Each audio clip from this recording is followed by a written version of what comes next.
जिनका 4-5 जनरेशन का बैकग्राउंड है, वहाँ पे वो टाटा में जा रहे हैं, आईआईटी में जा रहे हैं, अजिम प्रेमजी में जा रहे हैं, कॉम्पीट कर रहे हैं। वहाँ पे हमारा फर्स्ट जनरेशन जिसका माँ पिताजी आज भी खेत में काम करता है, आज भी किसी की मजदूरी पे जाता है, वो वहाँ पे कॉम्पीट कर रहे हैं। जो ओबीसी का आरक्षण है उसमें लगभग 2500 से ज़्यादा कम्युनिटी एलिजिबल है, 2500 से ज़्यादा। और उसमें ऐसी 1000 कम्युनिटीज़ है जिनका आउट ऑफ 2500 मतलब लगभग 50% पॉपुलेशन जो आज भी ओबीसी में जो ऐसा है कि जिसका 1% भी रिप्रेजेंटेशन एजुकेशन में नहीं है, और एजुकेशन में नहीं तो एम्प्लॉयमेंट में भी नहीं है। ये गवर्नमेंट का डाटा है, उन्होंने बड़े जो इंस्टीट्यूशन है उसका पूरा एनालिसिस किया है और पूरा गवर्नमेंट के जो डिपार्टमेंट है उसका एनालिसिस किया है। ये ऑन द रिकॉर्ड है।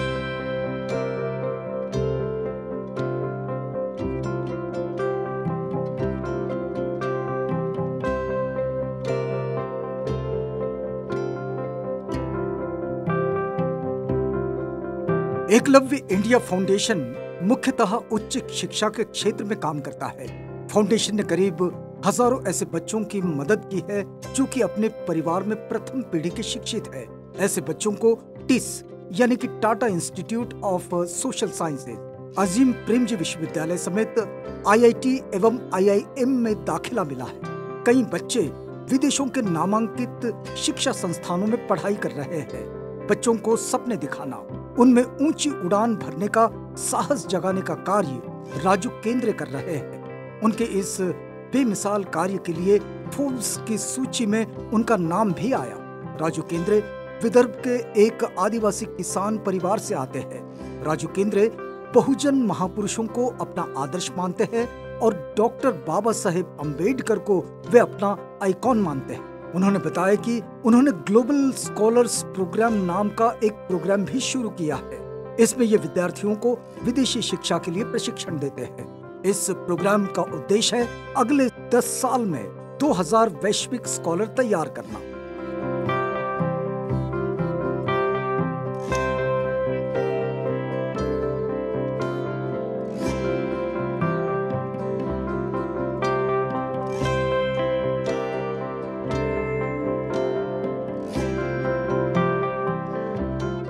राजू केंद्रे के काम को अंतर्राष्ट्रीय स्तर पर पहचाना गया है और उन्हें फोर्ब्स अंडर 30 तथा हिंदुस्तान टाइम्स अंडर 30 में भी स्थान मिला है। उच्च शिक्षा और वंचितों की भागीदारी के संदर्भ में अध्ययन करने के लिए इस वक्त वे जर्मनी में है। राजू केंद्रे ग्रेजुएट और पोस्ट ग्रेजुएट तक मुफ्त शिक्षा के हिमायती है। वह निजीकरण को बढ़ावा देने के पक्ष में भी नहीं है। विदेशी विश्वविद्यालयों के भारत में आने के सवाल पर वे कहते हैं कि हालांकि अभी इन यूनिवर्सिटीज में अफर्मेटिव एक्शन की स्थिति स्पष्ट नहीं है, किंतु यदि वे 20-30 लाख की महंगी फीस लेंगे तो वंचित वर्गों के विद्यार्थी कैसे पढ़ पाएंगे। न्यूज मेकर्स में आज राजू केंद्रे से खास संवाद। कौन कहता है आसमान में सुराग नहीं होता, जरा एक पत्थर तो तबीयत से उछालो यारो। जी हाँ, व्यूज मेकर्स में आपका स्वागत है और आज हम एक ऐसे ही शख्स से आपको रूबरू कराने जा रहे हैं जिन्होंने अपने जिंदगी में कई युवाओं के लाइफ को ट्रांसफॉर्म किया है, कई युवाओं की जिंदगियां बनाई है। और विशेषतः जो बच्चे ग्रामीण परिवेश से आते हैं, जो शायद कभी सोच नहीं पाते कि मैं पीजी करूं या फॉरेन में जाऊं या देश के अंदर भी जो बड़े अच्छे कोर्सेज है वहां पे एडमिशन कर पाऊं, तो उनके जीवन को एक मीनिंग देने का काम या उनके लाइफ को ट्रांसफॉर्म करने का काम जो है वो राजू केंद्रे जी कर रहे हैं। राजू जी, आपका बहुत बहुत स्वागत है। और राजू जी एकलव्य इंडिया फाउंडेशन के माध्यम से इन बच्चों को एनहांस करने का काम कर रहे हैं, उन बच्चों को ट्रांसफॉर्म करने का काम कर रहे हैं। और विशेषतः ऐसे बच्चे हैं जो ग्रामीण परिवेश से है और माइक्रो कम्युनिटीज जो है, जो SC ST OBC माइनॉरिटीज के माइक्रो कम्युनिटीज है, जो शायद कभी सोच नहीं सकती थी कि हमारे बच्चे भी जो है आगे आएंगे, फॉरेन में जाएंगे या देश के अंदर भी जो बड़े इंस्टीट्यूशंस है वहां जाएंगे।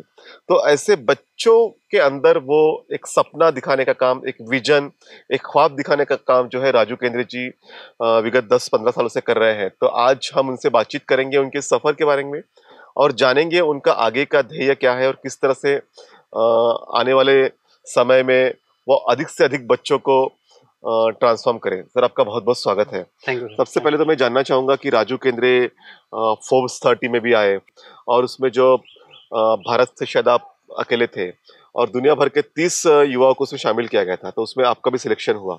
उसके लिए तो आपको बधाई। और आप जर्मनी भी जा रहे हैं कॉम्प्रिहेंसिव स्टडी के लिए, हायर एजुकेशन के। तो सबसे पहले मैं जानना चाहूंगा कि राजू केंद्रे एक ग्रामीण परिवेश से आया हुआ युवा जो सपना देखता है कलेक्टर बनने का, लेकिन कलेक्टर नहीं बन सकता, और वो क्या ऐसा वक्त होता है कि जो आपके मन के अंदर एक क्रांति होती है और आपको लगता है कि शायद मैं कलेक्टर नहीं बन पाया, शायद मैं हायर एजुकेशन तक नहीं पहुंच पाया, तो मुझे जो ये जो बच्चे हैं, जो माइक्रो कम्युनिटीज के बच्चे हैं, इन्हें ट्रांसफॉर्म करना है, उन्हें भी जो है हायर एजुकेशन तक लेके जाना है।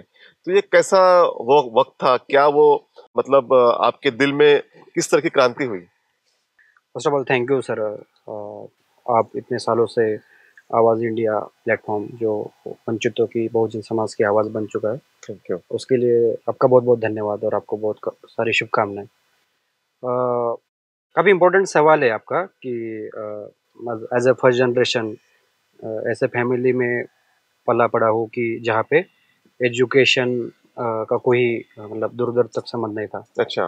मतलब मेरी माँ पिताजी का आप बात करेंगे तो मेरी माँ 7वीं उम्र, 7 की उम्र में शादी हुआ। अच्छा। मेरे पिताजी 9 उम्र के थे। ओह, तो अच्छा। नोमैडिक जो वंजारी कम्युनिटी का ट्रेडिशनल, राइट। उस टाइम का जो 70s 80s में था। हाँ हाँ हाँ।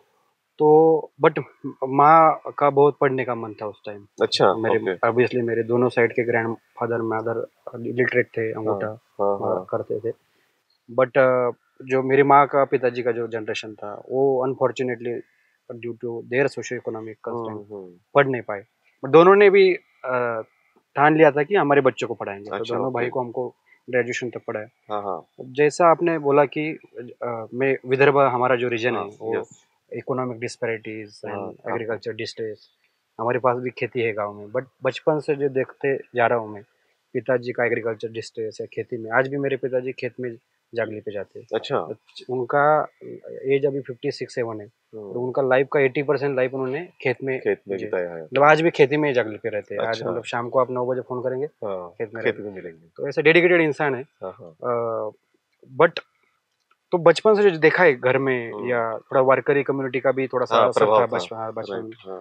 तो एक था कि यार जो ये जनरेशन ने झेला है उसको थोड़ा सा बदलना है। मतलब वो छोटी उम्र की समझ थी, ऐसा नहीं कि पैसे के लिए इसके लिए कुछ बनना है। तो आईएएस वहां से ही आया था, मतलब कलेक्टर बनना था। हाँ। कि उस टाइम वैसा भी था ना कि एक पूरा सबसे बड़ा पोजीशन कौन सा था? कलेक्टर। पूरा कलेक्टर, हाँ, डिस्ट्रिक्ट एक रहता है। ट्रांसफॉर्मेशन, यस, हाँ। डिस्ट्रिक्ट ट्रांसफॉर्मेशन ला सकता है कि 25 लाख का अपना बुल्ढाना डिस्ट्रिक्ट। हाँ। तो वो एक समझ थी।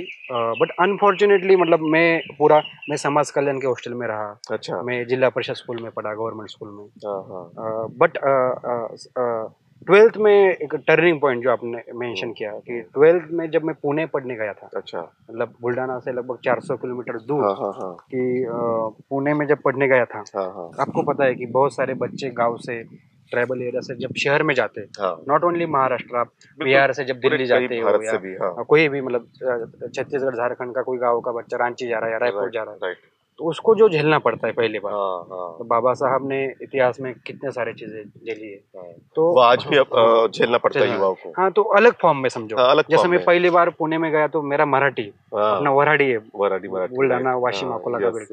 तो मराठी एक्सेप्टेबल नहीं था। हाँ, राइट। तो मुझे भी लगता था कि यार मैं भी मराठी बात कर रहा हूँ, बट वो मराठी पुणे की शुद्ध मराठी से आपने फराट्या तुराट्या अपना जो बोलते हैं। हाँ हाँ।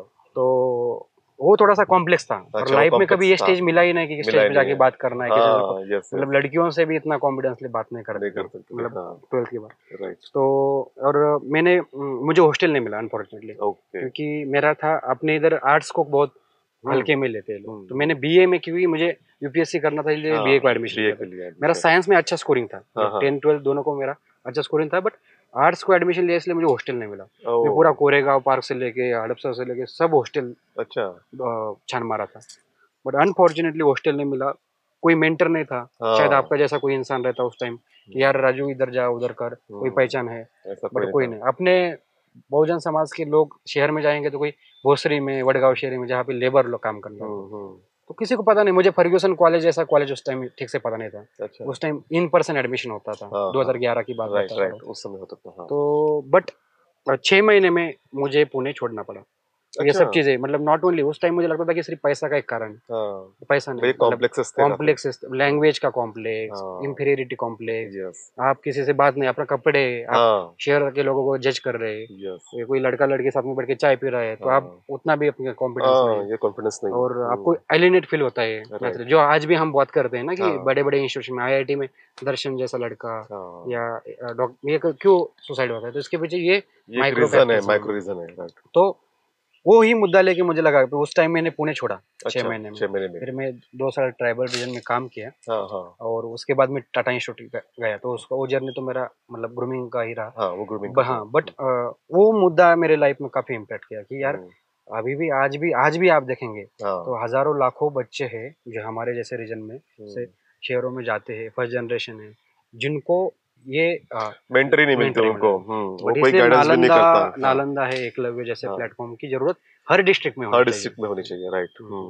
तो ये जब आपको 6 महीने के बाद वापस आना पड़ा, आपने कहा कि काफी कॉम्प्लेक्स थे, कॉन्फिडेंस नहीं था, कोई मेंटर भी नहीं मिला, तो वापस आने के बाद में फिर आपने मेरे ख्याल से यशवंतराव चव्हाण मुक्त विद्यापीठ का फेलोशिप भी लिया था, कोर्स किया मैंने, BA वाला कोर्स किया था आपने, तो 2 साल शायद आप मेलघाट जैसे ट्राइबल एरिया में भी रहे, तो वो अनुभव कैसे था? ये काफी इम्पोर्टेंट मेरे लाइफ में, मुझे टाटा इंस्टीट्यूट सोशल वर्क का डिग्री बाद में मिला। अच्छा। मेरे लाइफ का आप बोलेंगे कि आज मेरे अपना जो काम है अभी एकलव्य के माध्यम से, इंस्टीट्यूशनल जो काम थोड़ा बहुत कर पाए, मुझे लगता है कि मेलघाट के काम ने उसको काफी न्यू दिया। अच्छा। क्योंकि 2 साल मैंने ग्रास रूट पे जाके पूरा activism mode, right to information, right to education, MG NREGA, rural employment guarantee act का जो स्कीम है, उस पे मैंने आदिवासी मेरे भाई बहनों के साथ वहाँ पे 2 हफ्ता पूरा काम किया, लेबर। अच्छा। सब चीजें समझ पाया, मतलब एट द एज ऑफ 20 मुझे वो एक्सपोजर मिला। क्या बात है। वो प्रिविलेज मिला कि उस कम्युनिटी में रह के काम करने का मौका मिला।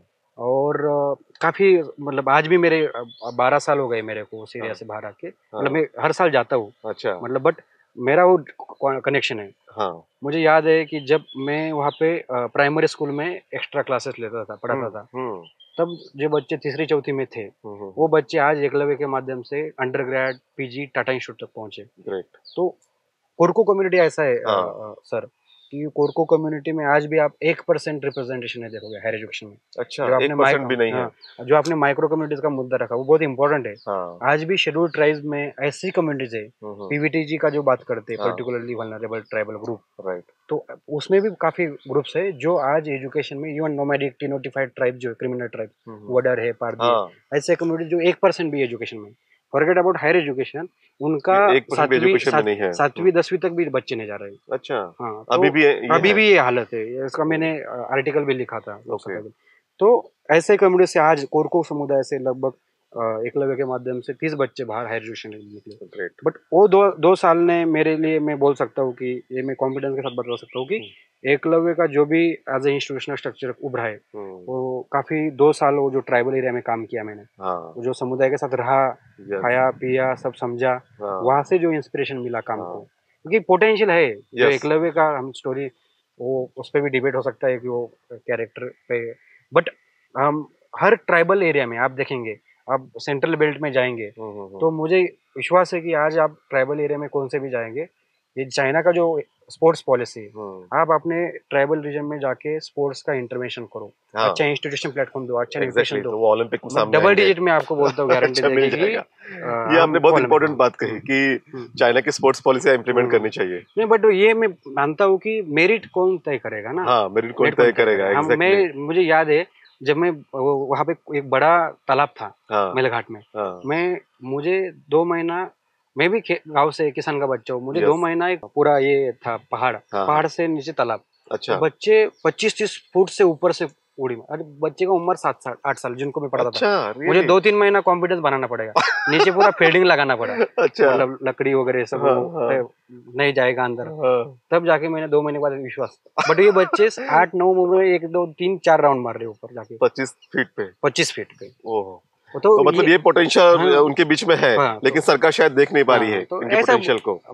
हर एक आर्ट कल्चर में भी हर जगह नागराज एग्जाम्पल है, पारंजित एग्जाम्पल है, ऐसे दीप अपना नीरज घाईवाल, कितने एग्जाम्पल है जिनको स्पेस मिला, अभी सोमनाथ आ रहा है, बाकी को बहुत सारे लोग काम कर रहे हैं कि जिनको स्पेस मिलना जरूर। हाँ, स्पेस मिलेगा तो और शायद ग्रूमिंग कर सकते हैं। अब मेरा ये सवाल है कि एकलव्य फाउंडेशन जो आपने बनाया, तो जैसा आपने कहा कि डिबेट हो सकती है क्योंकि वो एकलव्य जो था उसने अपना अंगूठा काटा, लेकिन आपका जो एकलव्य है वो बहुत ऊंचाई पे जा रहा है, अपने आप को बहुत ग्रूम कर रहा है, अपने आप को एनहांस भी कर रहा है और अपने साथ साथ पेबैक भी कर रहा है। तो एकलव्य फाउंडेशन बनाने का कैसे मन में आया? मतलब आपने तो मेरघाट में ट्राइबल्स बच्चों के बीच में रहे, उनके साथ में समय बिताया, अनुभव भी किया, तो ऐसा क्यों लगा आपके मन में कि अभी मैंने अपना समय जो है अपने जो बच्चे हैं, जो माइक्रो कम्युनिटीज के बच्चे हैं, उन्हें आगे ले जाने के लिए काम करना चाहिए? या मेरा पर्सनल लाइफ का जर्नी रहा है, बट अनफॉर्चुनेटली फॉर्चुनेटली आप बोल सकते हैं कि मेरे लाइफ में जो मुझे झेलना पड़ा चीजें, जैसा पुणे का एक्सपीरियंस है, अनफॉर्चुनेटली मैं उस टाइम ट्राइबल एरिया में काम किया, तो मेरे को काफी कम उम्र में एक अच्छा एक्सपोजर मिला। अच्छा। शायद मैं यूपीएससी कर भी देता, कुछ बन भी जाता, तो मेरा एक, मुझे लगता है कि एक लिमिटेड बन जाता, बट जो मेरे लाइफ का एक डिकेड गया है लर्निंग अनलर्निंग में। अच्छा, लर्निंग अनलर्निंग में, यस। वो मुझे लगता है कि एक मुझे फाउंडेशन दिया। अभी मैं जो कॉन्फिडेंटली आपके साथ बात कर रहा हूँ कि मुझे एक यूनिवर्सिटी खोलने का सपना है अपने लोगों के, तो शायद वो वहां से आता है। अच्छा। तो मैं शायद सिस्टम में जाता तो मैं एक लिमिटेड बन जाता, सिस्टम के सिस्टम जो बोलेगा वो शायद मैं करता, वो कर सकते थे। बट आज मैं थोड़ा सा मेरे पास वो फ्रीडम है, मेरे पास वो चॉइस है, मैं अलग अलग जगह बच्चों को भेज सकता हूँ। राइट। तो एकलव्य फाउंडेशन मुझे वो कैरेक्टर काफी इंस्पायर करता है। जैसे मैंने बोला कि ट्राइबल उस टाइम में भी जो मेरी समझ थे 25 के पहले, मतलब 22-23 उम्र में, कि एकलव्य ऐसा कैरेक्टर है कि जो एक राजा का लड़का है, अर्जुन जिसको हम मानते हैं, तो उसका वो राजा है समझो। आज के जमाने में बहुत सारे हम बोल सकते हैं कि जो साउथ बॉम्बे साउथ दिल्ली में वो, या अदानी अंबानी का लड़का, हम बोल सकते हैं कि बहुत सारे प्रिविलेजेस जो है, नाम नहीं लेंगे किसी का, बट जो प्रिविलेजेस ग्रुप है उनके है, बट एकलव्य एक बंदा है कि जिसके पास वो पोटेंशियल है। आज भी हर गांव में, हर मोहल्ले में, हर झोपड़पट्टी में ऐसे बच्चे हैं जिनके हर एक फील्ड में पोटेंशियल है। अरे हमारे बच्चे इथिकल, हाइकिंग, आर्ट, एआई में, कंप्यूटर साइंस में भी जा रहे हैं, डाटा साइंस में भी जा रहे हैं, हर एक फील्ड में अपना बच्चे का पोटेंशियल है, बट उसको स्पेस नहीं मिल रहा है। सिस्टमिक ऑपरेशन इतना है हर जगह, मतलब यहाँ पे रिजर्वेशन से गाली देने से लेके हर चीज पे उसको कम करने से, स्कॉलरशिप ब्रेक करने से लेके, कल का एक मुद्दा है ओवरसीज स्कॉलरशिप के लिए गवर्नमेंट का रूल चेंज हुआ है। तो ऐसे बहुत सारे सिस्टमिक ऑपरेशन जो अंगूठा मांगने के सामने, अंगूठा मांगने का काम करते हैं आज भी करते हैं। तो मुझे लगता है कि हमारे में पोटेंशियल है, हमारे में सो कॉल्ड आपका मेरिट भी तगड़ा है। बिल्कुल। आज देखो आप, नालंदा एकलव्य से जो बच्चे निकलते हैं, आज वहाँ पे जिनका 4-5 जनरेशन का बैकग्राउंड है, वहाँ पे वो टाटा में जा रहे हैं, आईआईटी में जा रहे हैं, अजिम प्रेमजी में जा रहे हैं, वहाँ पे हमारा फर्स्ट जनरेशन जिसका माँ पिताजी आज भी खेत में काम करता है, आज भी किसी की मजदूरी पे जाता है, वो वहाँ पे कॉम्पीट कर रहा है। तो ये जनरेशनल गैप हमने ब्रिज किया है ना, because of quality higher education, जो बाबा साहब, सावित्री में, महात्मा फुले ने बोल के गए। ओके, तो अभी जो एकलव्य फाउंडेशन के माध्यम से हजारों बच्चे देश में हैं, विदेश में भी हैं और हायर स्टडीज में जा रहे हैं, तो जैसा आपने कहा कि आपका अनुभव रहा, 6 महीने तक आप पुणे में रहे और काफी कॉम्प्लेक्स आया, कॉन्फिडेंस नहीं था, तो एकलव्य के माध्यम से जैसा उन बच्चों में ख्वाब कैसे आए, सपने कैसे आपने पिरोए उनके अंदर में? क्योंकि जनरली ये होता है कि ग्रामीण परिवेश के बच्चे, उसमें भी माइक्रो कम्युनिटीज के जो बच्चे होते हैं, वो शायद बहुत ज्यादा सोच नहीं पाते क्योंकि उस तरह का माहौल भी नहीं होता है। तो उनके अंदर में ये जो जिज्ञासा आपने निर्माण की या फिर सपने दिखाए, ये कैसे पॉसिबल हुआ? धीरे धीरे अभी 7 साल कंप्लीट किए हमने। अच्छा। इस बार लगभग 2000 से ज्यादा बच्चों को हमने इन हाउस ट्रेनिंग दिया है। मतलब ऐसे 2.5 लाख बच्चों तक हम पहुंचे। 1 डे वर्कशॉप, अलग अलग आउटरीच प्रोग्राम, इन पर्सन। हमने पिछले 7 साल में 700 से ज्यादा वर्कशॉप किए होंगे। एक वन डे, मतलब 1 दिवसीय वर्कशॉप। बट जो रेसिडेंशियल बूट कैंप, जैसा आपने देखा कि यहाँ पे बच्चे आए, 3 दिन का जो हमारा कंपोनेंट होता है, उसमें हम एक मेन मकसद होता है, वर्चुअल ना करने का भी एक उसका ऑब्जेक्टिव है। इन पर्सन का एक होता है कि अपना कम्युनिटी बिल्डअप करना। राइट। और 3 दिन में जैसा होता है ना, गांव में यार धार्मिक सप्ताह होते हैं, तो ये एजुकेशन सप्ताह। यहाँ पे आपको हर दुनिया भर का, भारत भर का जो एजुकेशन अपॉर्चुनिटीज है, उसके बारे में हम बच्चों को अवेयर कर रहे हैं। लॉ है, मीडिया है, स्टेम है, पब्लिक पॉलिसी है, डेवलपमेंट है, पब्लिक हेल्थ है, हर एक डोमेन का बारे में वहाँ पे अपना रिलेटेबल जो रोल मॉडल है या मेंटर है वो आके गाइडेंस करेगा। वो 3 दिन उनके साथ रुकेगा यहाँ पे, तो नेचुरली उनका एक कम्युनिटी बिल्डअप हो जाता है। और उसके बाद जिनको ट्रेनिंग की जरूरत है कि भाई जिनका एप्टीट्यूड, लॉजिकल, थोड़ा इंग्लिश कम्प्रिहेंशन का जरूरत है with respect to university entrance और उनका जो प्रोसेस है, तो उनको 3 महीने का 2 महीने का यहाँ पे ट्रेनिंग मिलता है। तो मुझे लगता है कि वो ट्रेनिंग में भी सिर्फ एंट्रांस का बात नहीं होता है, उसमें ये बात होता है कि भैया आप में जो है वो आपको, आपका जो टैलेंट है आपके अंदर जो है, जैसा कि हम डेली न्यूज़पेपर एनालिसिस करते हैं, जो दुनिया में जैसे EWS का, EWS पे आप डिबेट करो, चर्चा करो, इसका राइट पर्सपेक्टिव समझो, लेफ्ट समझो, सेंटर समझो और आपका एक पर्सपेक्टिव बनाओ। हर चीज पे हम एक डिस्कशन लाते हैं। जो क्रिटिकल कॉन्शियसनेस है वो, क्रिटिकल कॉन्शियसनेस जो आज हमारे एजुकेशन सिस्टम में बोला, हमको रट्टा मारा नहीं बोला, 10वीं 12वीं में पुरोनी कितना लेता है, आपको सप्लीमेंट कितना लेता है, उस पर ही हमारा एग्जाम। बट जो एक फेमस को बदलने का काम कर रहे हैं, फेमस जो सोशियोलॉजिस्ट है जिन्होंने एजुकेशन पे काफी काम किया, पेडागोगी ऑफ ऑपरेस्ट, एक पाउलो फ्रेरे नाम के फिलोसोफर है जिन्होंने काफी इंटरेस्टिंग बात की है पेडागोगी ऑफ ऑपरेस्ट। उसमें एक चैप्टर है बैंकिंग मेथड ऑफ एजुकेशन, जो हमारा एजुकेशन सिस्टम है वो क्लर्क बनाने का काम कर रहा है, राइट, वो क्रिटिकली नहीं बनाना, क्रिटिकल इंसान नहीं बनाना। बाबा साहब ने क्रिटिकल कॉन्शियसनेस के या प्रैग्मेटिज्म जो अप्रोच दिया है, तो मुझे लगता है कि वो पेडागोगी हमको जरूरत है। वो पेडागोगी के लेवल पर का भी फाइट है हमारा कि भाई हमारे महापुरुष, हमारा जो हिस्ट्री है वो टेक्स्ट बुक में आता ही नहीं आता, तो ये हमारे पेडागोगी में हम लाने का कोशिश करें, तो नेचुरली उनमें कॉन्फिडेंस आता है। अच्छा, कि मतलब ये तो ट्रेनिंग का एक पार्ट है, ये कम्युनिटी बिल्डअप का भी है ना, केडर जो बोलते हैं, लाइक माइंडेड। आप बच्चों को एड्रेस कर रहे हैं, एजुकेशनल एड्रेस कर रहे हैं, तो उनके अंदर में वो फिर वो कॉन्फिडेंस आता है, वो लेवल आता है, तो फिर वो सोचते हैं। जैसे कोई IIT में जाएगा, जिस तरह हम बोलते हैं कि बच्चे वहाँ पे जाते हैं, उनको रिजर्वेशन के बारे में उनको गलत लग, काफी बच्चों को ये गलत बात है। मैं आज आवाज इंडिया के माध्यम से बताऊं, या एक reservation is not poverty alleviation program, वो सोशल जस्टिस का प्रोग्राम है, उसको 1000 साल का हिस्ट्री है। बट शायद इस स्टेम में जो होता है बच्चों को ओरिएंटेशन नहीं होता है, उनको लगता है कि रिजर्वेशन ये जो अप्रोच है सिस्टम है ये आपको कुछ उपकार कर रहे हैं, उपकार कर रहे हैं, बिल्कुल। बट हम बच्चों को हम इस तरीके से ट्रेन करते हैं, ये आपका अधिकार है और आपको साइंटिफिक तरीके से बोलना है, ये ऐसा हमारा अधिकार है। आज भी आप मतलब आधा अधूरा डिबेट करते हैं रिजर्वेशन, बिल्कुल 1-1.5% जॉब्स नहीं हमारे आज भी नहीं है भारत के अंदर, मतलब 98% जॉब्स आपका प्राइवेट सेक्टर में है, तो आप बात किसका सेक्टर में है। तो इस तरीके से हम थोड़ा सा अप्रोच बदलते, इसलिए बच्चा जब जाएगा उसके सामने कोई बात करे तो वो कॉन्फिडेंटली क्रिटिक करेगा, मतलब आपने उसको अप्रोच बदल दिया, उसमें कॉन्फिडेंस क्रिएट कर लिया। तो अभी जो पिछले 7 सालों का जर्नी रहा है एकलव्य फाउंडेशन का, तो कितने बच्चे जो है जो अभी फॉरेन में स्टडी कर रहे हैं और कितने बच्चे देश के अंदर ही अलग अलग इंस्टीट्यूशंस में गए हैं और कितना पेबैक भी करते हैं? यस, जो 7 साल का जर्नी में उसको फाउंडेशन मानता हूँ। जैसे हम कोई घर बनाते हैं या कोई बिल्डिंग बनाते हैं तो उसका एक फाउंडेशन होता है, तो मैं मानता हूँ कि ये 7 साल जस्ट फाउंडेशन है। ये भी हमारा लर्निंग अनलर्निंग है, इस पे और हम एक नया इम्प्रूवमेंट हो जाएगा, उसमें भी इंस्टीट्यूशन बिल्डअप करने का सोच रहे हैं। तो अभी पिछले 7 सालों में अमन भाऊ कि लगभग हमने जो समय 2000 से ज्यादा बच्चों को हमने इन हाउस ट्रेन किया है। इस साल का रिजल्ट बचा है, बट 6 सालों में लगभग 2000 से ज्यादा बच्चों को इन हाउस ट्रेन किया है। उसमें से 1200 स्टूडेंट इंडिया के टॉप 90 इंस्टीट्यूशन, टॉप 90 मतलब including IIT branches, IIM, Tata institute, Azim Premji, different kind of central universities, और फेलोशिप प्रोग्राम भी, जैसे टीच फॉर इंडिया फेलोशिप है, लैम फेलोशिप है, बाकी जो फेलोशिप प्रोग्राम है वहाँ पे अपने बच्चे गए। तो ये लगभग 90 जो ऐसा हमने पूरा लैंडस्केप मैपिंग किया है। लगभग 250-300 इंस्टीट्यूशन है, जैसे आईसर है, ISC बेंगलोर है, ऐसे अलग अलग NLU है अपना, IMC Indian institute of mass communication, ACJ है आपका मीडिया वाला।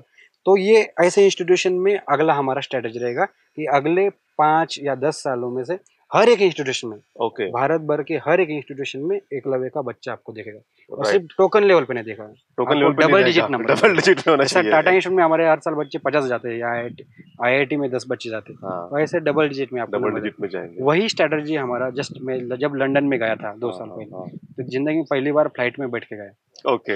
मतलब फ्लाइट में उसके पहली बार कभी नहीं गया था, तो पहली बार जो कोशिश है, जो हमको मिला है, लेट मिला है, मतलब प्रिविलेज कास्ट का बच्चा, प्रिविलेज ग्रुप का बच्चा एट द एज ऑफ 21 जाता है, तो उसका जनरेशनल उसका बैकग्राउंड, उसका ग्रैंडफादर उनके पढ़ के आता है, पिताजी होते। बट हम मैं 28 में गया मास्टर्स करने, तो मेरा सपना है कि एकलव्य के बच्चे 21-23 में ग्लोबल स्कॉलर बने और अपने सोसाइटी के लिए और बेहतर करने का काम। बिल्कुल। तो ग्लोबल स्कॉलर में हमने लगभग अभी हमारा ये एक्चुअली सेकंड बैच है। तो 2 साल में लगभग हमने 150 बच्चों को ट्रेन किया है। अभी टेक्निकली और नॉन टेक्निकली दोनों सब स्टेम में। स्टेम का नंबर थोड़ा कम है, आप बोल सकते हैं 20% है, बट अगले 1-2 सालों में अभी मैं जर्मनी जा रहा हूँ, तो Germany and European known for technical education, तो वहाँ पे स्टेम में भी अपने बच्चे देखेंगे आपको। बट अभी 150 में से लगभग 70+ बच्चों को ऑफर लेटर है, एडमिशन मिला है। अच्छा। इंक्लूडिंग हमारा एक स्टूडेंट है नोमैडिक ट्राइब का, एकनाथ, जिसको हार्वर्ड यूनिवर्सिटी का ऑफर लेटर। ग्रेट। हार्वर्ड। काफी बच्चों को London school of economics, Oxford से ऑफर लेटर है। बट थोड़ा दिक्कत जा रहा है स्कॉलरशिप में। अभी आपका कल का बात करेंगे गवर्नमेंट रेगुलेशन का, जिसमें 75% का क्राइटेरिया, अगेन जो अंगूठा वाला बात है, मुझे लगता है ये सिस्टमिक जो चीज है कि हमारे बच्चे, आप हार्वर्ड उनको ऑफर लेटर दे रहा है, exactly. तो आप कौन जज करने वाले यहाँ पे 75% पे उसको कटिंग डाउन करने, वही तो। और आपको पता है कि फर्स्ट जनरेशन है, स्टेट यूनिवर्सिटी में कौन मार्क देता है 75%, तो ये आप अगेन एक मेरिटोक्रेटिक स्ट्रक्चर बनाने का कोशिश करें। तो मुझे लगता है कि ये सिस्टमिक ये लूप होल से उसको भी हम एडवोकेट करना पड़ेगा, उसका भी हम काम कर रहे हैं, उसके लिए भी हमें काम करना पड़ेगा। बट तो लगभग 20 लोगों को 10 करोड़ का स्कॉलरशिप मिला है। Okay, great. मतलब ग्लोबल वाला, और इंडिया और ग्लोबल मिला के लगभग अपने बच्चों को कुल मिला के 40 करोड़ का स्कॉलरशिप मिला। तो ये सभी स्टेट गवर्नमेंट से मिला? हाँ, मतलब स्टेट, कुछ फाउंडेशन भी है, कुछ फाउंडेशन। अजीम प्रेम जी का कोर्स 6 लाख का है, अजीम प्रेम सर, तो वहाँ पे अपने बच्चों को 100% 75% स्कॉलरशिप मिलता है। अभी एक शिव नादार यूनिवर्सिटी है नोएडा में, वहाँ पे अपने 11 बच्चे डाले,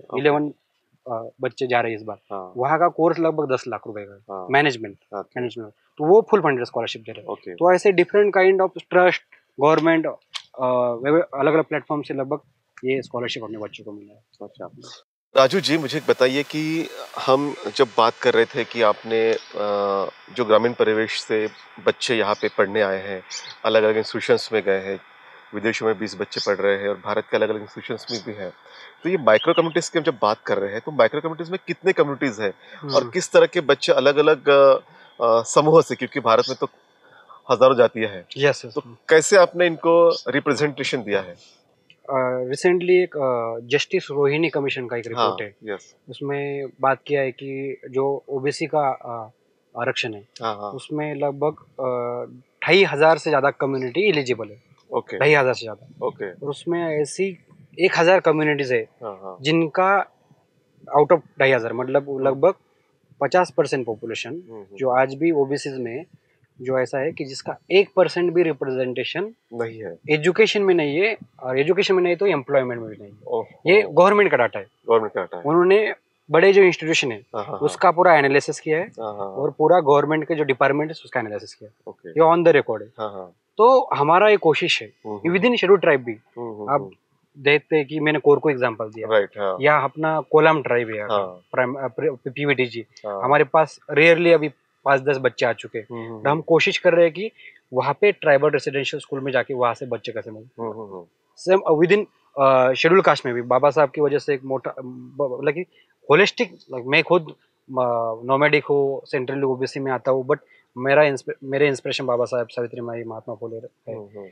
बट एक बड़ा तबका जो है विद इन शेड्यूल कास्ट, जैसा हम बात करेंगे मातंग कम्युनिटी का या चंबार कम्युनिटी का, वो बाकी भी धोबी है कुछ जगह, और जैसा वो जो लड़का मिला हो धोबी कम्युनिटी से, तो ऐसे कम्युनिटीज में भी एजुकेशन का स्टेटस उस तरीके से नहीं है। तो हमारा वो कोशिश है, हमने डाटा एनालिसिस किया था कि ये डाटा भी काफी लोग जो सो कॉल्ड बाकी प्रिविलेज लोग भी वो उस तरीके से देखते हैं उसको पॉजिटिव, बट लगभग 200 से ज्यादा जो माइक्रो कम्युनिटीज है उसका रिप्रेजेंटेशन एकलव्य के पास है। मतलब अब छोटे एससी एसटी ओबीसी समुदाय से, और 15 राज्यों की कम्युनिटीज है। तो अभी हम कोशिश कर रहे हैं, हम एक एनालिसिस कर रहे हैं कि कौन से कम्युनिटी से अभी थोड़ा सा रिप्रेजेंटेशन आ रहा है, तो उनको एक सपोर्ट करके हुए, क्योंकि वो कम्युनिटी रोल मॉडल है। मैं कहा जाके शायद मैं नहीं जातना गार्डन, आप वॉर्डर कम्युनिटी में जाओ, वॉर्डर कम्युनिटी, हमारे पास एक स्टूडेंट जो अजीम प्रेम जी पढ़ रहे हैं, वॉर्डर का कल्चर अलग है, लैंग्वेज अलग है, बिल्कुल। वो जब जाएगी बताएगी उसकी लैंग्वेज, तो और एक ज्यादा एक्सेसिबल होगा। पारदी कम्युनिटी का, कोलाम कम्युनिटी का, कोरकू का जो हमारा 30 बच्चे बाहर आए। हाँ। शुरू में जो 2-3 बच्चे बाहर आए जो टाटा इंस्टीट्यूट में पढ़ रहे, उनके वजह से बाकी लोग अभी इंस्पायर्ड हो रहे हैं। राइट। तो जो कम्युनिटी या रिलेटेबल रोल मॉडल जो बन रहे हैं ना कम्युनिटी से, जैसा कि आदिवासी समुदाय में जयपाल सिंह मुंडा, हाँ। उतने मेन स्ट्रीम नहीं हुए, शायद वो होते तो आज आदिवासी समुदाय और आगे आ पाता। जैसा महाराष्ट्र में आप बाबा साहब का घर में फोटो देख के पेन नोटबुक, वो एक ट्रेडिशन है, ट्रेडिशन बन गया है। ऐसा ओबीसी समुदाय में आप जाओगे तो धार्मिक जो स्वरूप मिलता है वो ज्यादा है। ये बचपन में आप जाओगे, हम बचपन में थे तब हमारा मंदिर देखा का दर्शन। बट जैसा मैं कोई अम्बेडकराइट घर में जाता हूँ तो बचपन से आपको पेन नोटबुक, वो बाबा साहब का कोर्ट में फोटो, तो ये जो कल्चर है वो हमको इंस्पायर करता है बिल्डअप करने के लिए। हर गांव में हर मोहल्ले में वैसे कम्युनिटी रोल मॉडल हमको तैयार करना है, तब जाके जो डेमोक्रेटाइजेशन वाला सिस्टम है और ताकत से हो सकता है। बिल्कुल। एक इम्पोर्टेंट बात ये भी है कि जो बच्चे आपके तरफ आते हैं, ग्रामीण परिवेश से आते हैं और फाइनेंशियल भी स्टेबिलिटी उतनी नहीं होती, तो फिर किस तरह से आप इनको इतना साल तक पढ़ाते हैं या फिर उनकी देखभाल करते हैं, उनके अंदर में कॉन्फिडेंस बिल्डअप करते हैं, तो सारा फाइनेंशियल इश्यूज भी काफी आते होंगे, तो कैसे मैनेज कर पाते हैं सारा? या जो कैंपस से हम बात कर रहे हैं आज, अभी ये कैंपस हमको 3 साल पहले ही मतलब रिकमेंड किया था या अप्रोच हुआ था, बट हमारे पास उसने रिसोर्सेस नहीं। राइट। फॉर्चुनेटली जब मैं लंदन में गया फोर्ब्स 30 अंडर 30 में, या थोड़े रिकॉग्निशन मिले, उसके बाद एक काम थोड़ा रिकॉग्नाइज होने लगा और उसको रिसोर्सेस मिलने लगे। तो अलग अलग प्लेटफॉर्म है, मतलब कुछ CSR ऑर्गेनाइजेशन है, नज है, IIM बेंगलोर है, या कृषाग्नि नाम का एक ऑर्गेनाइजेशन है, तो ऐसे लोग सपोर्ट कर रहे हैं। और इवन आपको एक अच्छी बात बताऊँ कि अपने मॉडल में स्टूडेंट और जो इंडिविजुअल हमारे अलुमना है या इंडिविजुअल जो लोग, उसका भी लगभग 10% कॉन्ट्रीब्यूशन आता है। मतलब हमारे वर्कशॉप में आएंगे तो बच्चे 100, 200, 300 रुपए कॉन्ट्रीब्यूट करते हैं। हालांकि खर्चा उससे ज्यादा होता है, बट वो भी होता है विलिंगनेस कि भाई 200, 300 रुपए लोग कॉन्ट्रीब्यूट कर रहे हैं।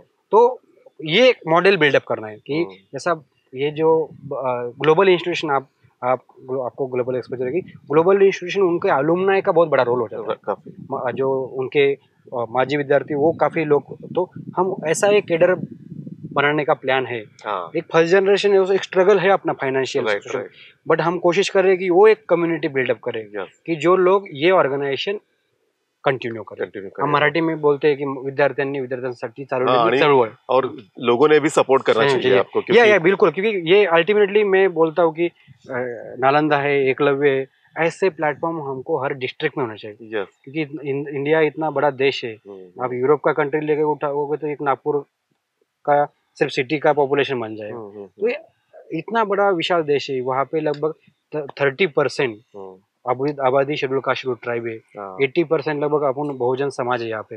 तो ये समुदाय को कटर करने के लिए आपको हर ब्लॉक में, हर डिस्ट्रिक्ट में इंस्टीट्यूशन चाहिए। तो मुझे लगता है कि मैं इस माध्यम आवाज इंडिया के माध्यम से ये भी आह्वान करूँगा, हर ब्लॉक में, हर डिस्ट्रिक्ट में आप ऐसा प्लेटफॉर्म शुरू करने का कोशिश कीजिएगा। और एक अच्छा एक फर्स्ट जनरेशन पढ़ के आगे आया है, हम वहाँ पे आपको हमारा जो लर्निंग रह चुका है एज ए इंस्टीट्यूशन बिल्डिंग या एजुकेशन का जर्नी, वो आपको साथ साझा करने के लिए तैयार है। इनफैक्ट आप यहाँ पे आ सकते, विजिट कर सकते, यहाँ पे अपना मॉडल स्टडी कर सकते, यहाँ पे जो आपको अच्छा लगा, लर्निंग अनलर्निंग होगा, वो आपके एरिया में आप रिप्लिकेट कर सकते। एक इम्पोर्टेंट बात ये भी है कि जैसा आप अभी यूके जाके आए, जर्मनी भी आप जाने वाले हैं, तो पब्लिक फंडेड एजुकेशन कितना इम्पोर्टेंट आपको लगता है? और दूसरी बात यह है कि एजुकेशन को ही क्यों माना जाता है? ये दूसरे सवाल का मैं पहले जवाब देना चाहूंगा। मैं हमेशा जब वर्कशॉप में या बच्चों को बात करता हूँ, मैं जैसा फॉर एग्जाम्पल मैं स्टोरी आपको बताता हूँ, मैं बच्चों को बताता हूँ। मेरे फैमिली में मेरे माँ पिताजी, मैंने बताया कि 7वीं 9वीं 7, 8 और 9th एज में उनको शादी हुआ, उनका पढ़ाई प्राइमरी भी नहीं हुआ।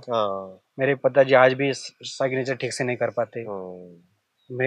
मेरे बचपन में 12th तक मेरे लिए मेरा डिस्ट्रिक्ट प्लेस, ये मेरे मतलब मेरे 7वीं तक, मतलब 14 उम्र तक, 13-14 उम्र तक मेरा गांव, बाजार का गांव, नॉट इवन ब्लॉक लेवल का गांव, मेरा लोनार तालुका है, बट मेरा ब्लॉक लेवल का गांव, वही मेरे लिए लंदन था, वही मेरे लिए अमेरिका था, वही मेरा विश्व था। अच्छा, वही विश्व था। क्योंकि सैटरडे को मेरी माँ बाजार से वो भात का चिवड़ा लाती है ना, जिलेबी चिवड़ा, वही हमारा विश्व था, वही विश्व था। बट अभी एजुकेशन के ट्रांसफॉर्मेशन की वजह से मैं लंदन से पढ़ के आया हूँ, मैं अभी जर्मनी, तो मेरी नीस है, उसका नाम साहू है, सावित्री माई से इंस्पायर लेके, उसका उम्र है 6 साल।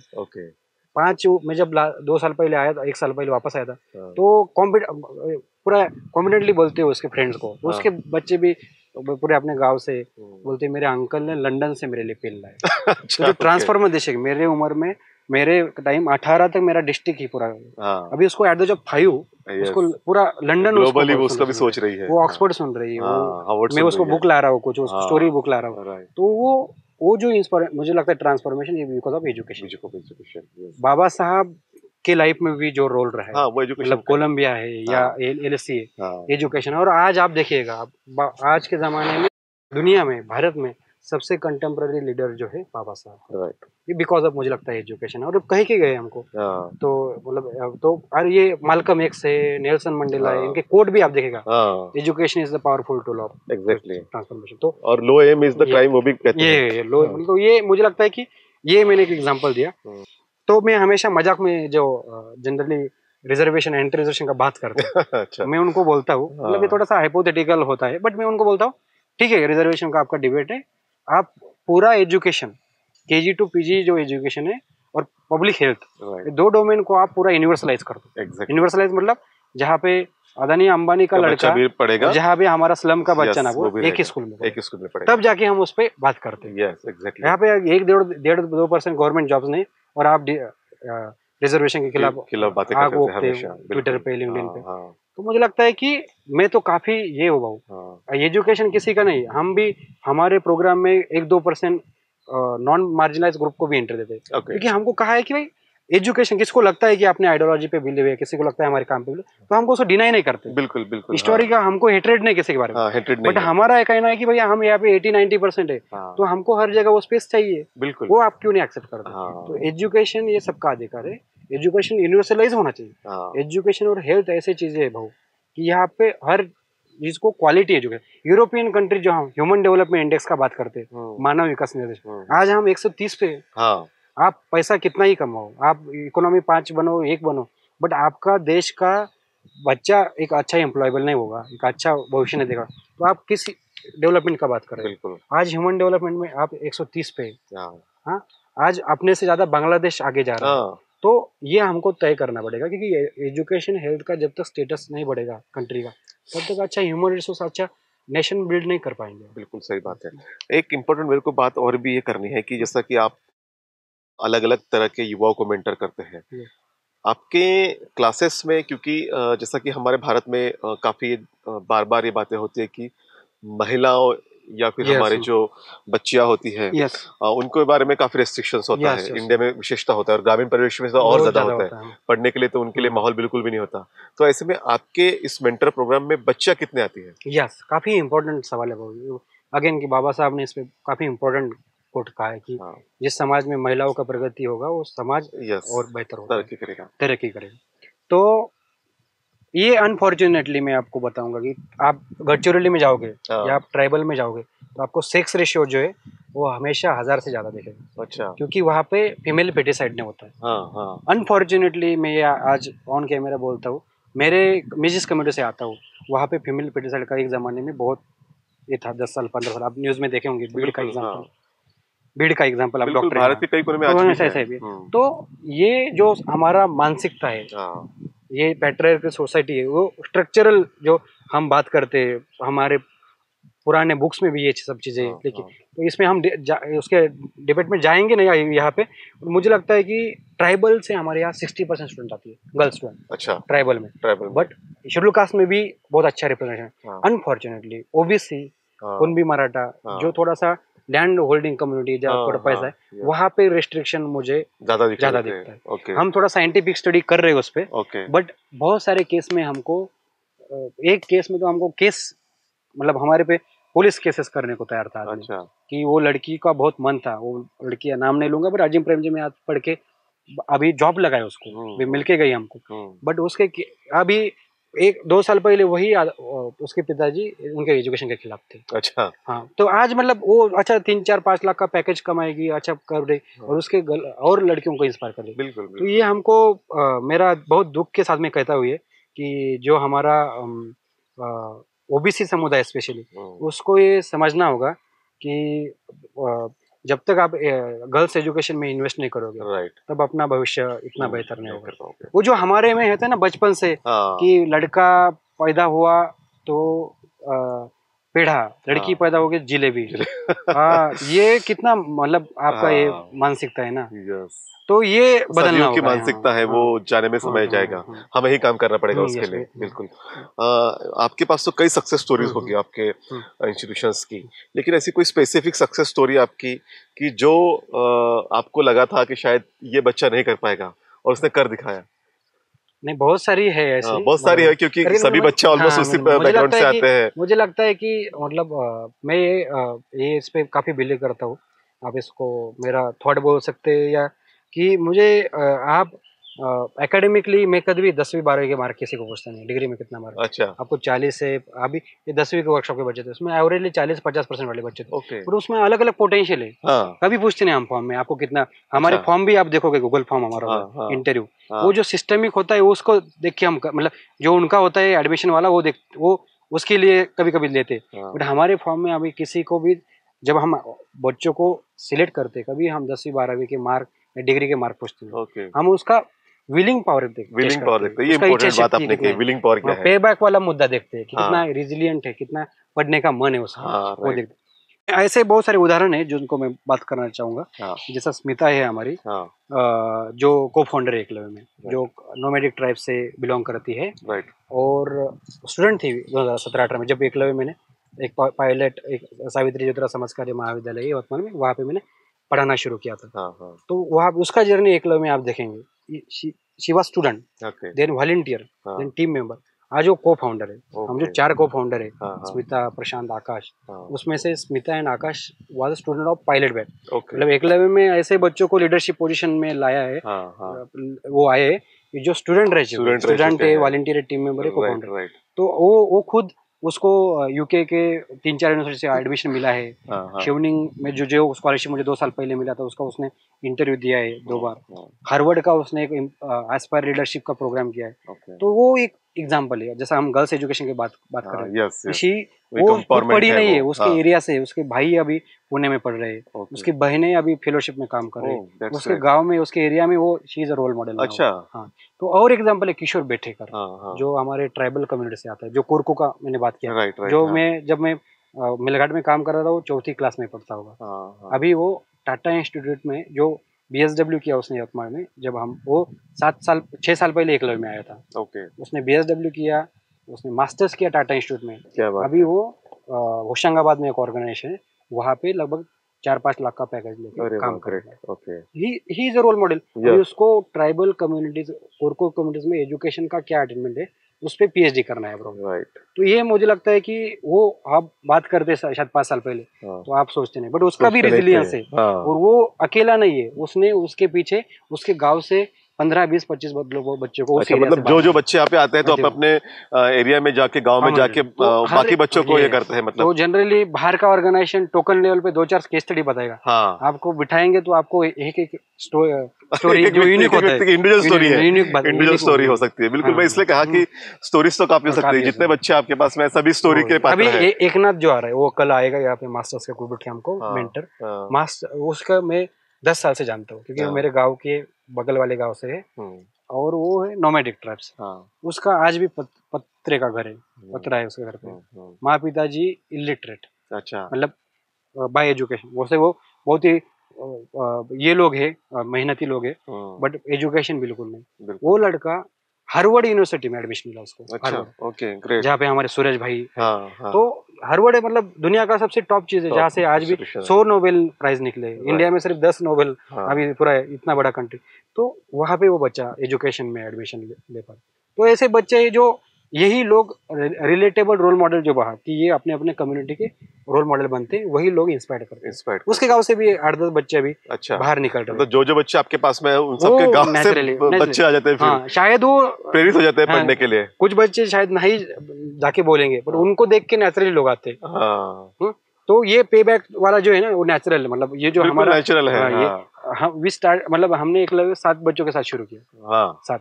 आज 1 साल में हम लगभग 700 से ज्यादा बच्चे के साथ काम करते हैं। तो मुझे लगता है इसमें रिसोर्सेस या फाइनेंशियल या फंडिंग का ये अलग मुद्दा है। हाँ, ये अलग मुद्दा है। ये इम्पोर्टेंट बात है कि जो हमारे बच्चे, उसमें से 1/3 बच्चे जो है वो वापस जाके अपने गांव में, अपने मोहल्ले में जाके मोबिलाइज करते हैं। मोबिलाइज अभी करते 10वीं के वर्कशॉप में इसमें 70% जो बच्चे हाँ, ये अपने पुराने अलुमना है, हाँ, उनके राइट, गांव के बच्चे हैं, उनके हाँ, भाई बहन है। हाँ, तो ये जो मूवमेंट, इसको ऑर्गेनाइजेशन के तौर पे हम मूवमेंट भी कहते हैं। ये बिल्कुल ये आंदोलन भी हमारे लिए शैक्षणिक ये आंदोलन है, है। शिक्षक आंदोलन है।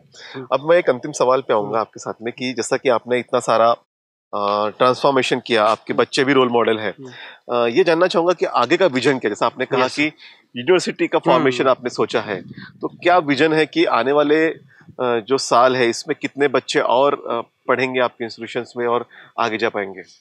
नहीं, ये मैं शायद 2-3 साल पहले आप सवाल पूछते थे, मैं इतना कॉन्फिडेंटली नहीं बता पाता ओके, क्योंकि मेरे में भी वो इंपीरियर वही- कॉम्प्लेक्स था। क्योंकि अपने पास, आपको पता है कि हमारे सबकी एक रिसोर्सेस की लड़ाई है। हाँ, 20 साल से 30 साल से exactly. Resources इतना का बड़ा बड़ा issue है प्लेटफॉर्म, हमारे हाँ, लिए, हाँ, नहीं तो आप भी इतना बड़ा प्लेटफॉर्म रन कर रहे हैं, इतना अपने लैक ऑफ रिसोर्सेस ने आपने इतना बड़ा बनाया है।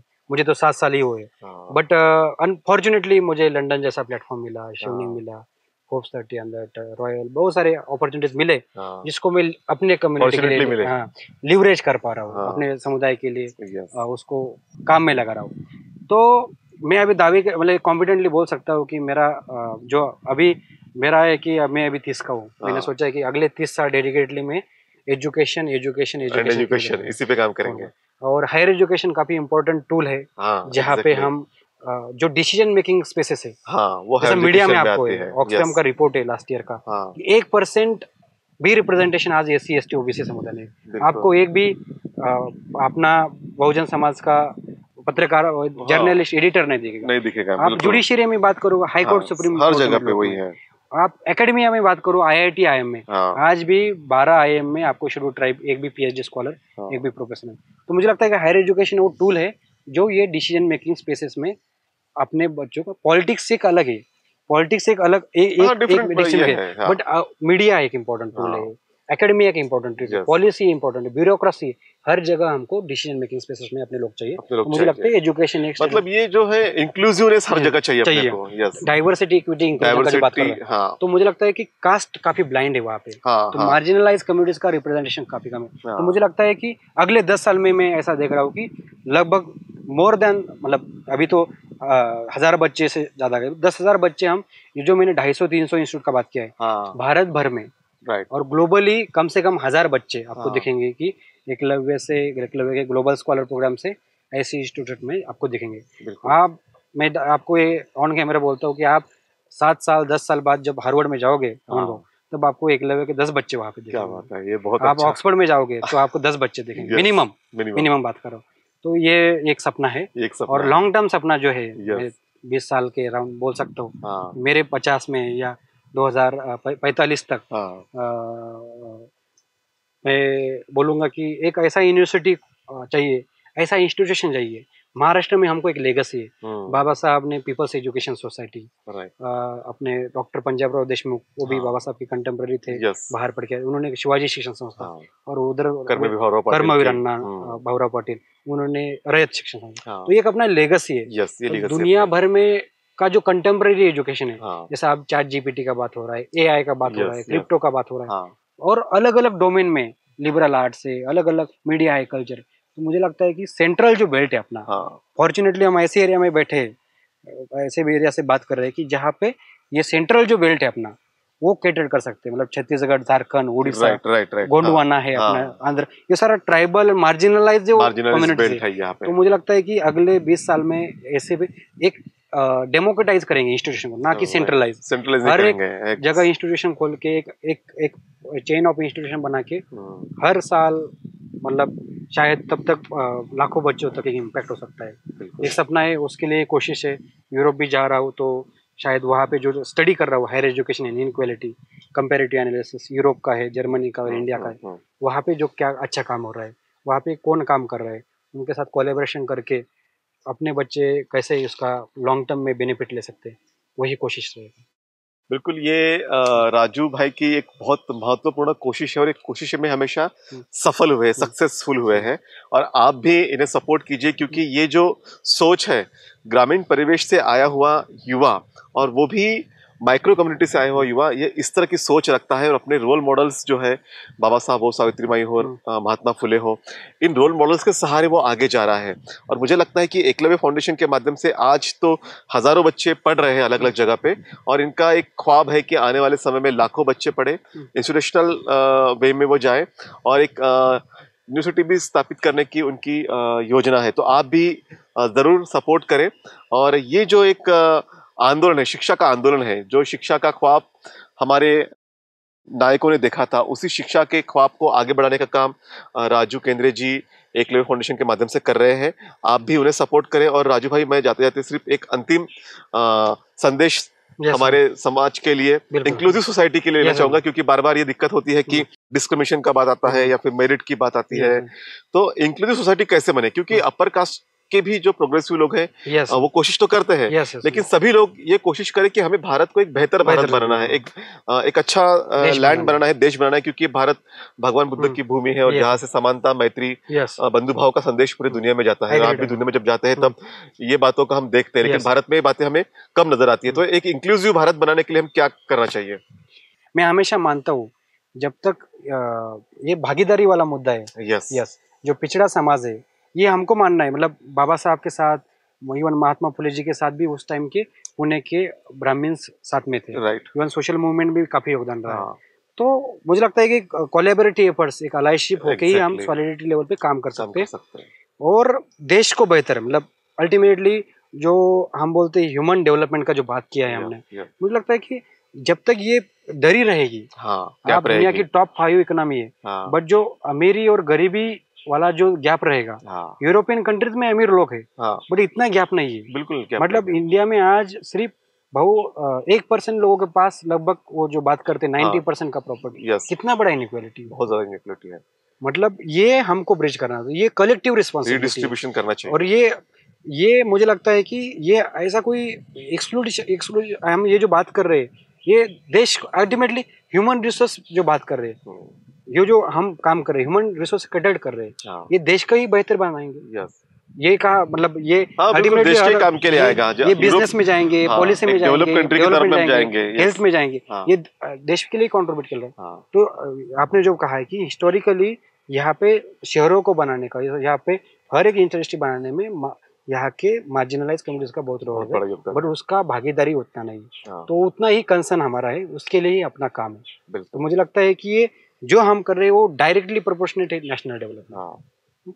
तो मुझे लगता है कि इसके लिए सभी लोगों ने, सभी समुदाय ने साथ में आके काम करने की जरूरत है। तो बिल्कुल सभी लोगों ने साथ में आकर काम करने की जरूरत है, तो भारत को एक बेहतर भारत, एक विकसित भारत और समृद्ध भारत हम बना पाएंगे, और इंक्लूसिव भारत जिसमें सभी का योगदान हो, सभी सम्मिलित हो। डॉक्टर अम्बेडकर जी ने कहा, we are Indian first and Indian last. बिल्कुल, हम प्रथम और अंततः भारतीय हैं, और इसी सोच के साथ राजू केंद्रे जी निरंतर आगे जा रहे हैं और हमारे बच्चों को ट्रांसफॉर्म कर रहे हैं। विशेषतः ऐसे बच्चे जो ग्रामीण परिवेश से आते हैं और बिल्कुल माइक्रो कम्युनिटीज में है, चाहे वो ट्राइबल्स में हो, शेड्यूल कास्ट में हो, माइनॉरिटीज में हो, ओबीसीज में हो, और ये बहुत ही हिस्टोरिकल ऐसा काम राजू केंद्रे जी कर रहे हैं। और हमारे जनरेशन में इतना हिस्टोरिकल काम करने के लिए मैं आपको बहुत बहुत साधुवाद देता हूँ, बधाई देता हूँ। और हम कोशिश करेंगे, सब मिलकर कोशिश करेंगे कि जितना सपोर्ट हमसे बन पाए, और जो दर्शक भी देख रहे हैं आपको जरूर सपोर्ट करेंगे, और आपके इस कार्रवाई को आगे बढ़ाने के लिए हम भी अपना योगदान देंगे। आप हमारे बीच में हमसे बातचीत की, उसके लिए आपका बहुत बहुत शुक्रिया। Thank you sir, thank you very much, thank you. आपको भी बहुत बहुत शुभकामनाएं। अच्छी खबर यह है कि राजू केंद्रे वंचित समूहों के बच्चों को सशक्त करने की इस मुहिम में अकेले नहीं है। नालंदा के अनूप कुमार व लखनऊ के देव प्रताप सिंह भी इसी दिशा में लगे हुए हैं, और उन्होंने कई बहुजन स्टूडेंट्स का मार्गदर्शन किया है और सफलता भी दिलाई है।